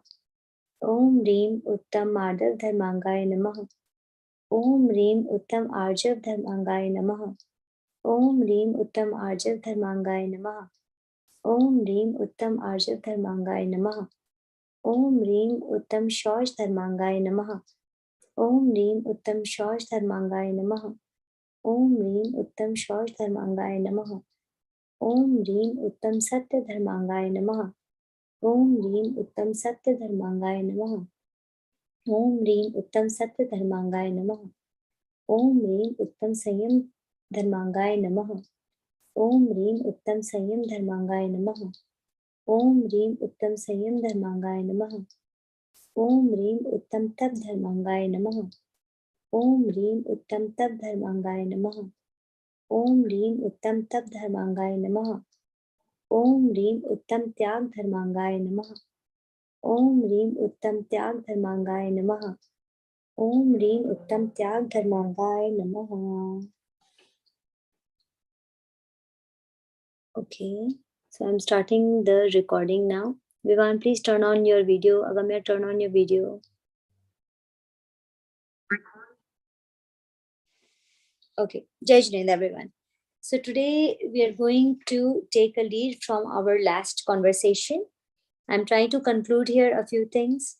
The question which was raised was, why are we different in two different places? We are different at home and we are different and with people. So why are these circumstances influencing our choices, what we should do?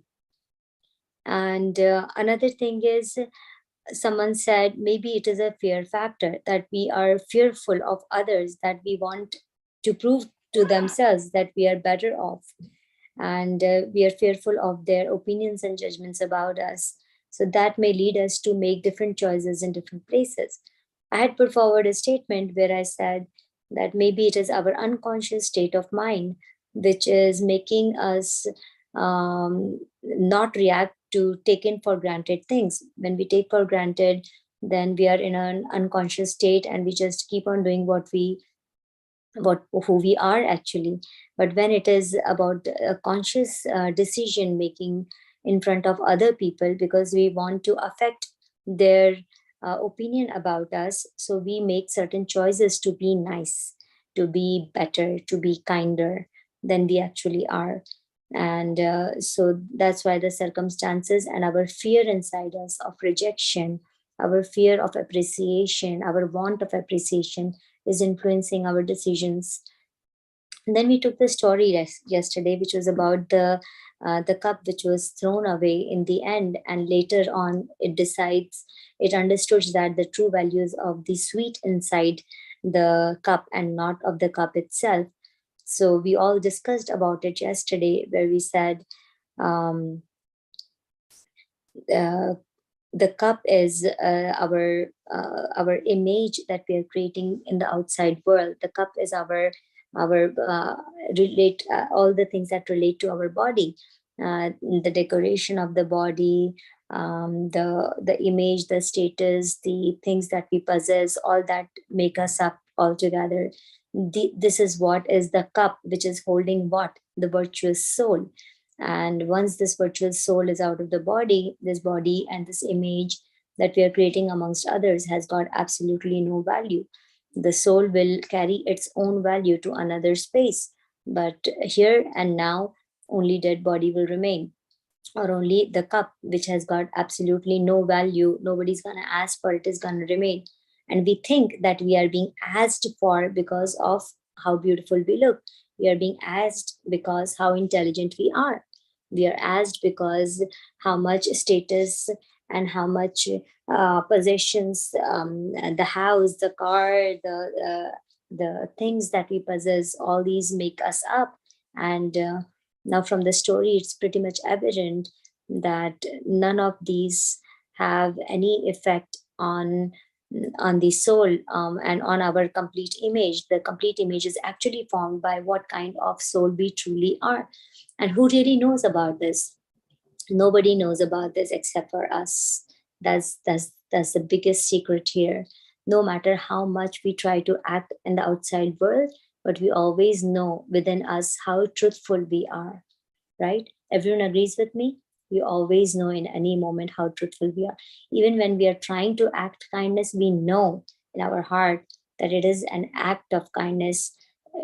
A moment before, we had rage, anger, and irritation about the person, or we had guilt about the person, or that we are selfish and we want to make even with the situations. And that's why we act the way we are acting out in front of others. So we all are pretty much convinced here, or let's discuss a little bit more in order to understand who we truly are, and why are we not focusing, why are we not able to focus on our soul's innate virtues? Why are we more concerned about our about our beliefs of what other peoples are thinking of us, or how situations are treating us? So let's discuss a little bit more on that. Go ahead, it's your take now. Agamya, go. One point that we did discuss was mostly like deeper expectations for ourselves, for others, and for everyone just around us. Yes, we discussed that yesterday also, that we're constantly running after expectations, and we divided these expectations into two categories. Expectations we try to fulfill for others, what they are expecting of us. And the second category is all the expectations that we look within ourselves to accomplish. And what are these expectations of us about our comparison to what's cooler out there? We feel that's cool, that's smart, we want to be like that, we want to be as cool as them. So we want to act like them because we feel they are cool. And that's again an expectation of us towards something which is completely, again, just the cup outside. It has got nothing to do with the virtues inside. So the integrity, your character, your belief about, Sunidhi said, believing in yourself, right? So all these factors will come into into perspective only when we know who we truly are. And then when we start chanting who we truly are in every moment, we will not be in a state of well. How is the well? Well is like a deep blank space. So what Shrija said yesterday, that always having this feeling of not being good enough. Actually, if you see, every single thing that we are doing is always driven by this basic fact that we are not good enough. And that's why we have an urge in our hearts to prove to others that we are better than that. And that's how all these stories begin. So let's talk about this subject also. What is this feeling of not feeling good enough? Yes, Shrija.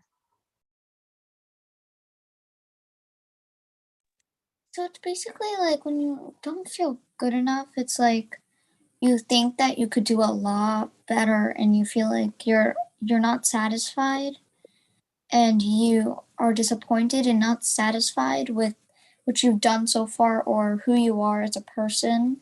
So you'll try to change that in ways that may harm more than help. So very interesting. She's saying that it's such a useless thought actually of not being good enough, because in that space, when we are operating from this space, we are actually not going to, by acting out goodness, we are not doing any goodness to the world or to the person in front of us or to ourselves, all we are doing is creating more damage to our own image, creating more damage to our own relationships and communication and to the world around. So that's a very interesting thought, actually. And before we move forward, I forgot to announce the scores. Let me first do the scores and move forward from there. Sunidhi is at 35, Shrija is at 40, Vivan is 23, Dia is 17, Anusha is 15, Hiti is at 34, Samvar is at 14, Agamya is at 20, Prasham is at 19, Arushi is at 5. Go ahead. Sunidhi, go. You're saying something. I mean, but like, why do we think about what other people are thinking about us? Like, what goes in our head to like, log kya soch rahe, like, sort of thing? Like, just why? I know. So Sunidhi is trying to understand even more deeper who can relate the two concepts together. She's saying that why I want to be affected by what people are saying, what log are speaking, what log kya kahenge. Why is it so? And who can relate this fact to the fact that probably there is a feeling of emptiness inside us, not feelings enough, and how are these two things related? Who can speak about that? Go Iti. So I think like we always get a feeling that's saying we want to be good enough for others. Like, why is Sunny like, I want to answer Sunithi's question because she's asking why do we think that? We just want to be the perfect person for other people. It's just a natural thing for most people. Like, we don't want people to think bad stuff about us, so we try to be a person that they would like. Like if they don't like something about us, we would change it and like change our personality and say, okay, no, this is better. But I'm like, oh no, they don't like this new version of me. I'm so bad. Like, and then you try to change yourself again. It's a natural thing that people do, trying to be better for others. So Iti is saying that all the attempts that we do is constantly, again, always trying to show ourselves better to others. And we are constantly in a habit of doing it. Actually, she's pointing out that habit. And because of the habit, we feel it's not in our control. We feel that it's such a natural act. But she's again raising a question here that is it really so natural? Some people may not notice they're doing it, but it may still happen. Yes, that's exactly what the habitual pattern is about. That we are in such a huge habit of always impressing others that it becomes so natural to us that we can't even identify we are doing it, and that becomes the unrealized spot, and we don't unconscious place where we are no more making a choice of changing ourselves. And unless someone else actually comes and shows us you're doing something like this, or we do an inner exploration and we find out what are we doing with our lives, we are constantly acting the same way, because we're always getting the same results, there is no improvement, then you stop, pause and ponder upon it, and then you check, is it possible that there is another way out? Yes, Anusha. I was gonna say that what I was gonna say relating to feeling emptiness and doing things that other people do. So I was gonna say, like, how are these two related? These two are related. Like, okay, maybe you don't feel like you fit in. There's a feeling of not fitting in. There's a feeling of like, oh, like I feel so low. Like you feel like they're superior than you, and it's also almost as if like the people that you follow are controlling over you, and you have to let go of that control and take yourself on your path and not go towards other people's path. Because if that control gets to you, then you're just going to be like other people, and you're not going to be like unique or different. You're not going to be yourself. You're just going to be what the other people want you to be. It's so you have to like find yourself. You have to take yourself your own path and not do what others do, and make sure like to not let them control you, whatever you do. Okay, so Anusha's one interesting point here is maybe when we are trying to follow them, they control the whole situation then, because now they are in your mind and they are making you take decisions as per what they think is the right thing. So they are in complete control. And who gave that permission? We gave them that permission because we became their followers. So now they are holding control over our mind, our thoughts. Very interesting concept. Yes, Prashant. 2 words. Self-rep. Self Rep. rap. R-E-P. Rep. Explain that, please. It's short for reputation. Okay, self reputation. We are doing all these things. Interesting. Yes, Dia. I think it's like we kind of rely on what other people say because we don't have like enough like feeling that we're good enough. So we rely on it kind of like an addiction. Right. Suniti, do you get it? She's trying to relate here something that the feeling of we are not good enough becomes such an addiction that we rely on that feeling so much that we are just not able um to act our true self.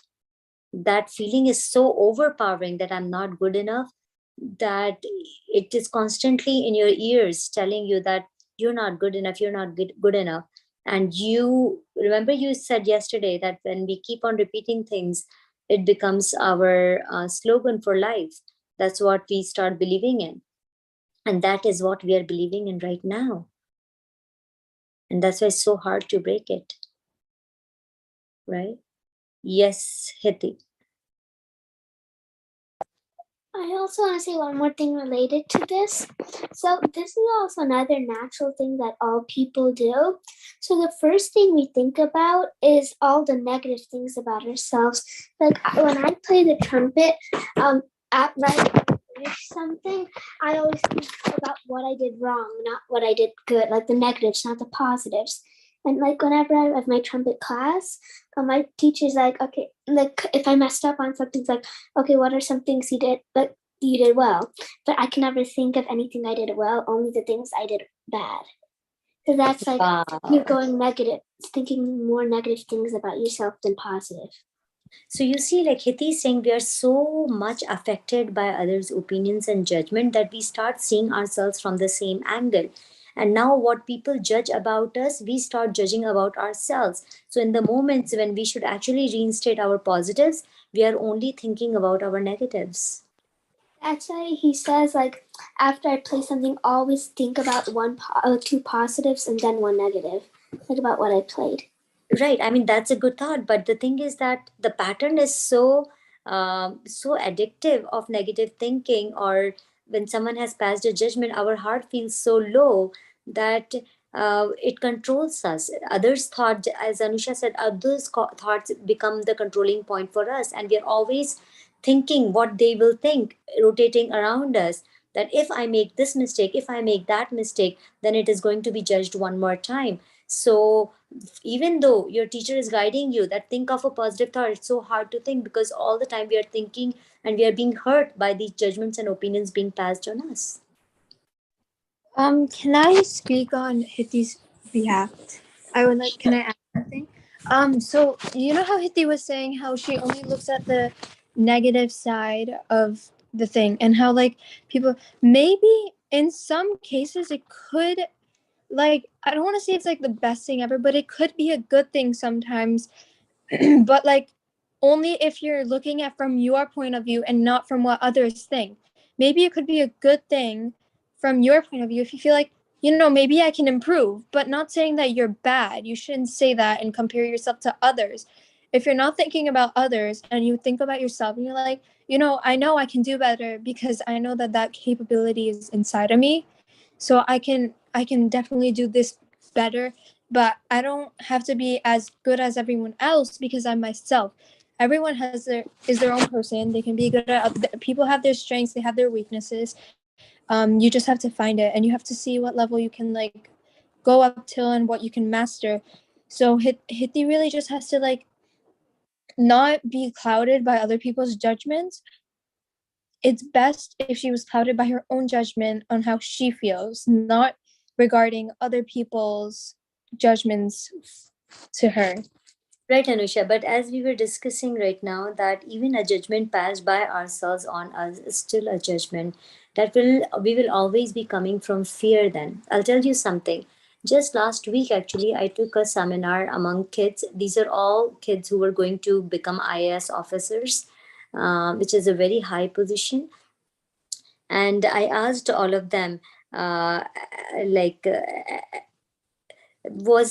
have who is raised your hand if you have never failed in your life. And there were about 150 kids. Only one kid raised her hand, and she said that I have never failed, I've always been successful. And that surprised me, actually. And then I inquired her and I asked her, how come you say that you have never failed and you have always been successful and you have never tasted the failure? Because I was taking the class on how to take failure positively.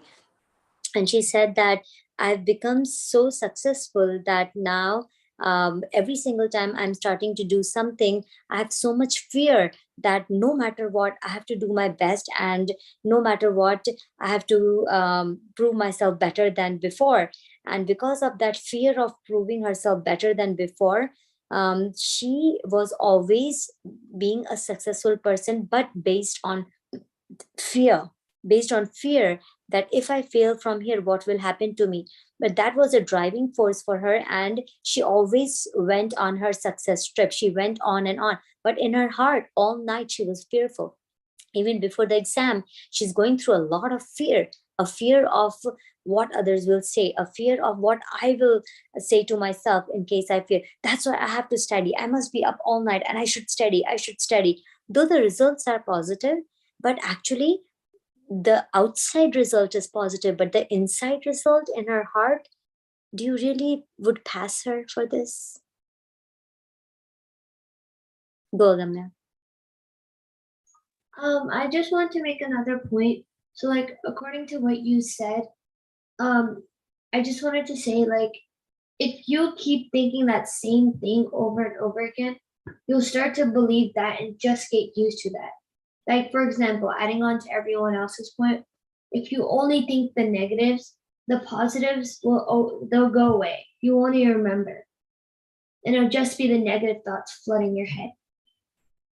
And one way to word like everything in a way that relates, well, for me, maybe others, is something I like to call insecurities. You'll become more and more insecure, right, Agamya? If this process continues on. Self-criticism, Anusha is saying that in today's world is positive, and but somehow I feel we need to question that as well. The self-criticism may lead us to success, but that success would be based out of fear, because we are trying to criticize ourselves and we are not coming from an enough zone. We are again coming from not enough zone, not being good enough. So we are trying to prove that we are good enough. Again, it's the same game we are playing here. So exactly what needs to be done? Yes, Arushi. I wanted to say something about the not good enough thing. I feel like whenever people think they're not good enough, after that, even if they live up to the expectations they place on themselves at first, then they'll just put higher expectations on themselves. So they'll never truly be good enough because they'll keep wanting to be even more than they were before, even if they've already had gotten what they had in the beginning, what they wanted in the beginning. Right. It's like a well. It's like a well of desires, like you keep on filling in things, it never fills up. Same thing is being not good enough feeling zone. You keep on putting oil or fire to it, ignite it constantly, and it never burns off. It always keeps on increasing. So again, back to Anusha's question, Anusha, I need to ask you here one thing. The feeling of self-criticism is coming from not feeling good enough or from feeling good enough? self-criticism is coming from not feeling good enough. So would you approve that as a solution to move forward? Can you repeat that, please? Would you approve that as a solution to move forward? Yeah. You're saying it's coming from not being good enough. Why would you want that to be your driving force for success? No, that's not. No, wait. What was? Okay, wait. What was the question in the beginning? Okay, Like you got it. Okay, fine. So we are at the same point that the feeling of good enough is very, very important no matter what. The success is not the measuring point. The success is only a consequence or a circumstance. But what is inside you is the most important. Two persons can be successful. A person who's very angry, very, very angry, right, can have a complete control over the house, right? That is possible. He's successful in managing the house. But where is he coming from? He's coming from an inner rage and anger. Where is inner rage and anger coming from? It is coming from a feeling of not being good enough. That's why you want to control others. Another person can come from kindness, always appreciating others, always feeling good about others, no matter what they do, always standing behind them and always supporting them. They also become leaders for the home. They also become excellent managers for the home. Now, where is this person coming from? Look at his feelings and look at the difference. The first person is completely coming from control and not being good enough. And he's successful too because he's able to control the house. And second person is also a leader and control the house. But from which feeling zone is he coming from being good enough, because always he's doing two things: appreciating and feeling gratitude towards others, and always uplifting and supporting others. So which one is a better path of the two? I think we all know the answer. Yes, Sunidhi.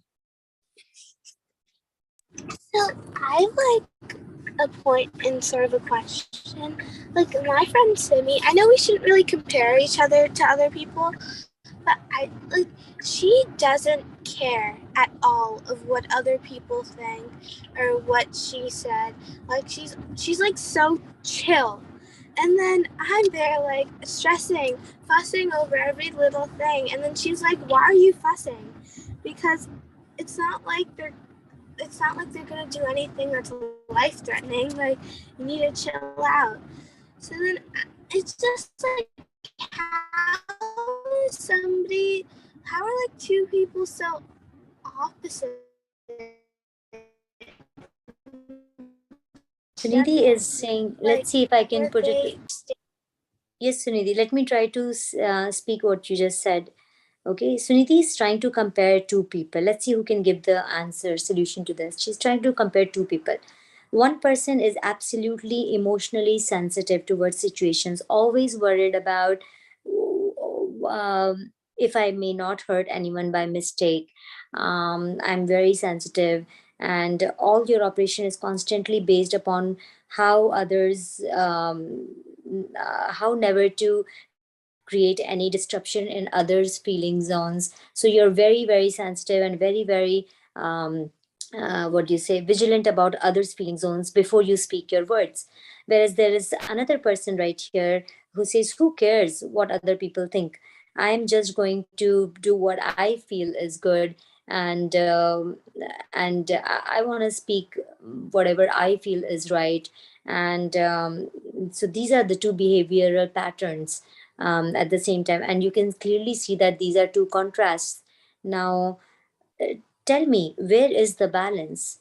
Is the balance with A person, or is the balance with B person, or is the balance in between the two of them? And if it is in between two of them, where it is, explain. Shrija. Well, the person that is concerned about what everybody is like, oh, did I hurt them? Did I hurt him? And so that person, they would not they definitely cannot achieve they cannot achieve they cannot be the one that has balance, because they're always so caught up on what the other person is thinking, on is this okay? Is this okay?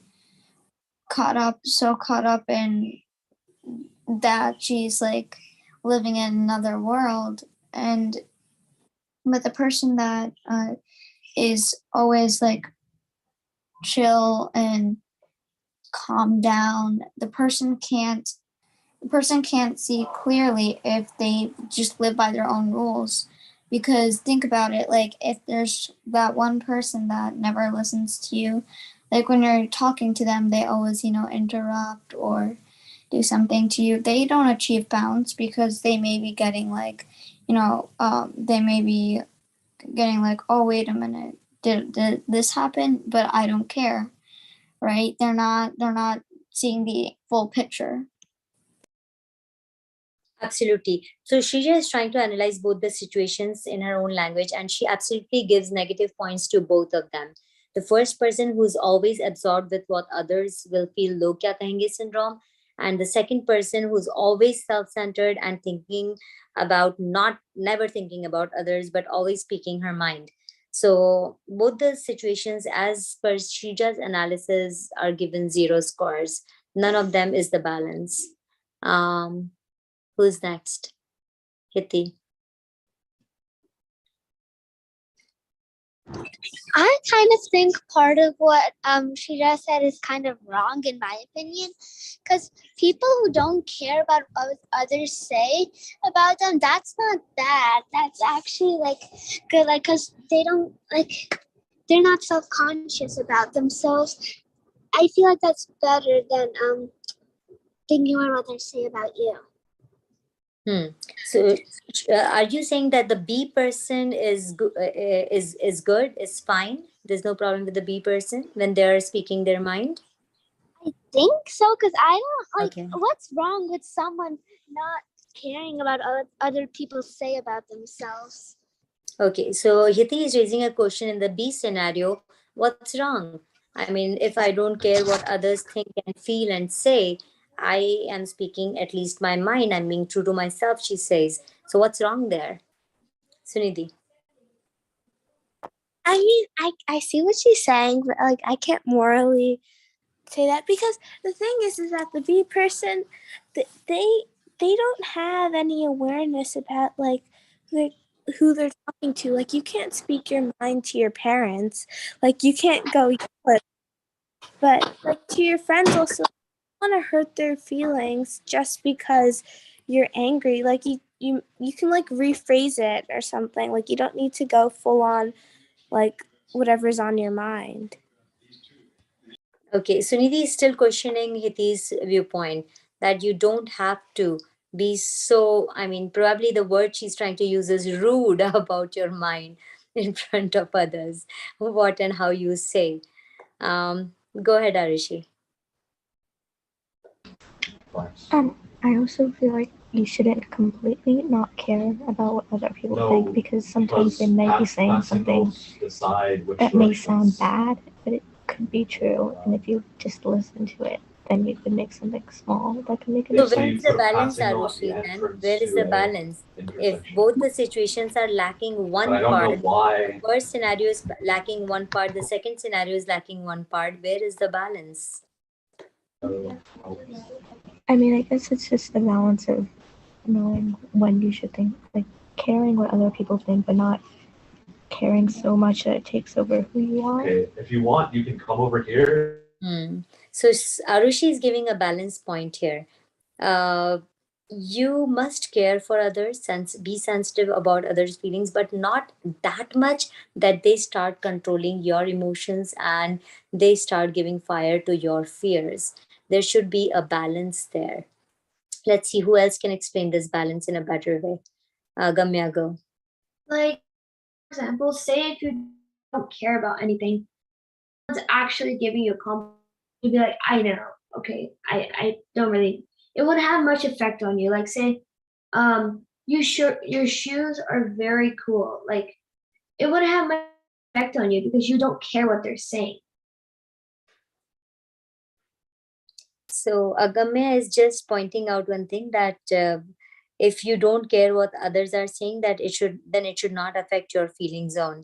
But here again, Arushi pointed out that there should be a balance, the balance of being sensitive, but sensitive enough that others are not controlling you, others emotions, others feeling is not controlling you, but sensitive enough to speak a language which will not destroy someone else's feeling. That's exactly the balance point that we are talking about here. Vivan, go. Someone says like something like good, then it's like hard to ignore, right? Like when they say something on the positive side, like Gamya said that your shoes are cool. So that'd be like on the positive side, and it wouldn't be like that easy to just like let it go and think of that you could think better and stuff. Vivan is trying to relate an emotion here, that if someone gives you a compliment or someone appreciates you, in that case, you cannot ignore that appreciation. It always elevates your feeling zone with those appreciations. So it's important to be sensitive about others. That's what he's saying. Shrija. Other thing is that like if somebody's telling you a statement, not like questioning you or making fun of you. For example, if like your teacher is saying like, unfortunately you got this question wrong, and you just tune them out, you will never learn how to do it right. You'll just ignore and you'll be arrogant, thinking that you know all this or you don't need to hear what they're saying. You'll tune them out and you'll never get the opportunity to learn it. So in the middle, like if you don't care that of what people tell you negatively, but if you care what people say and like when they're trying to help you, then in like not in a controlling way, that would be like the best situation to be in. Interesting. Nicely said. Yes, I'll take Sunidhi and Hiti last, and then I'm gonna share a scenario. Go ahead, Sunidhi. I mean, I feel like to be balanced, you need to be like aware of your surroundings, but not at the point that you're thinking about every single thing that you say or that somebody else says, because that'll just like make you go crazy at that point. Like, oh my God, she said that, he said that, like, don't care.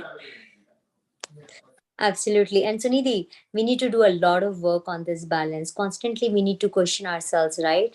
Are we being too sensitive about, though we are sensitive to understand others' feelings, but are we so sensitive that we want to do as per what their feelings are important, right? Like we're giving them more importance than our own feelings. So we need to find a complete balance between the two. Always we need to ask ourselves, where are we giving 100% attention just to them, or are we giving attention to our feelings also? And we should be able to be in balance, vocal about both the feelings together. That's exactly where the balance lies. So if it is one-sided, when you're just speaking your mind, then we have to question, am I sensitive enough about others feelings? And if you're on the other side of the coin, if you are the sensitive person who is able to read everyone else feeling, then you have to ask this question, am I being true to myself at this moment also? So when you start those contrary questions in every single circumstance of our lives, we will try to find more balance somewhere. Does that make sense? Was I clear? Yes, Hiti, go. What I want to say is kind of what everyone else said, but in my own words, like I also think like it's when you like what if you're balanced, like you shouldn't be rude to others. Like don't say I don't care about what you think, it's stupid. Just like fine, say okay, but don't think about it so much that you start to spread a rumor in your mind. Like let's say they say I like your shirt, but I think you should wear that one. Don't take it personally. They just think that one looks better. Just don't like make up a whole big story that makes it seem like you're thinking, you know.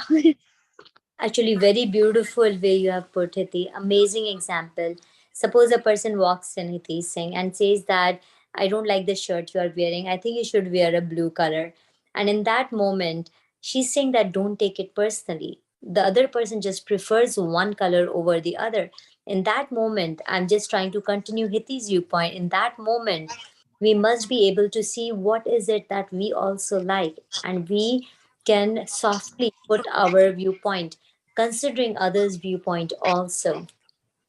And can there be a balance when we state our things, or when we do our things, right? And not be just controlled by others, because if we don't do what they want us to do, if we don't change the red shirt into a blue shirt, then that person will no longer be a friend to me.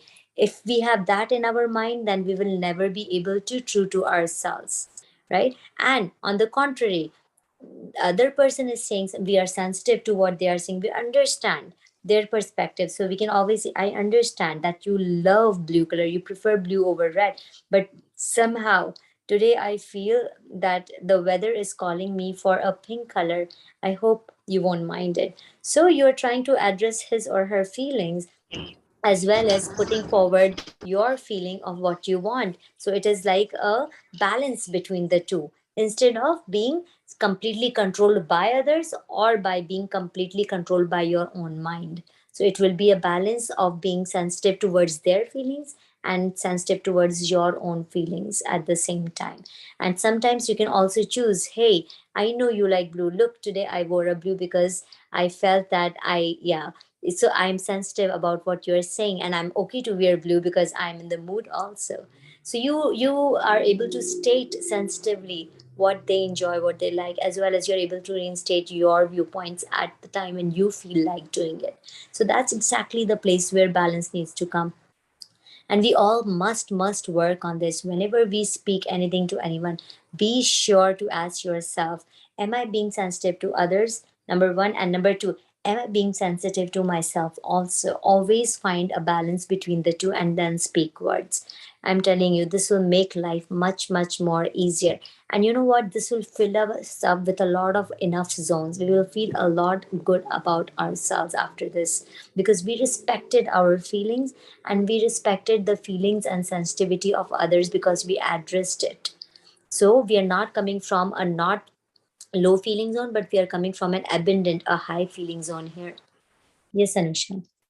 So basically you're taking in consideration other people's thoughts and their opinions, and you're not like, I don't want to say this, but like you're not being like selfish about it, like, oh, okay, I only like this, so I'm just gonna wear this instead, because I'm not gonna take your feeling in consideration because I don't like your like choice.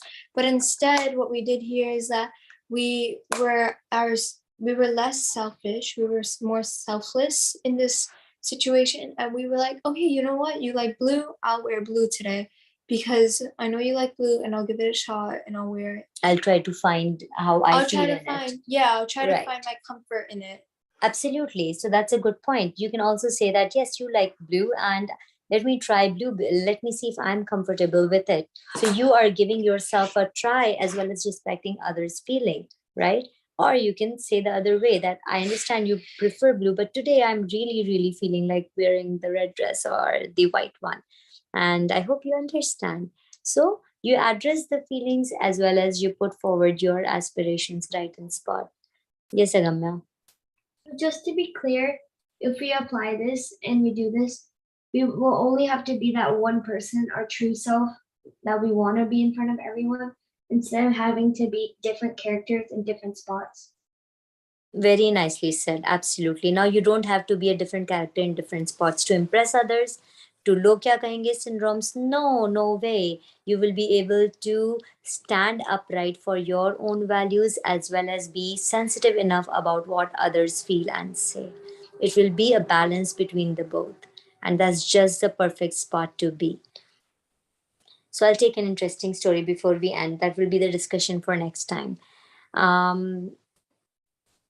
Actually, the time is already done. Do you want me to take this scenario or take it tomorrow? Take it tomorrow. Tomorrow or today? Raise your hand for today. Raise your hand for tomorrow. Okay. Okay, let's take a new scenario tomorrow. It's very interesting. It's all about emotions and how our intentions and our emotions have such a huge effect that those vibrations actually, without our knowing, without our seeing, has an effect towards every single particle in the universe. It's a very beautiful story, and then we will discuss on that. Okay, so join your hands, take a deep breath. Let's say Namokar mantra. Namo Arihantanam, Namo Siddhanam, Namo Airiyanam, Namo Vajayanam, Namo Loy Sapasahunam, Eso Panch Namo Yaro, Sabba Pava Panasano, Manglanam Jasavisim, Padmam Havai Mangalam. Jai Jai. Jai Shri. Jai Jai.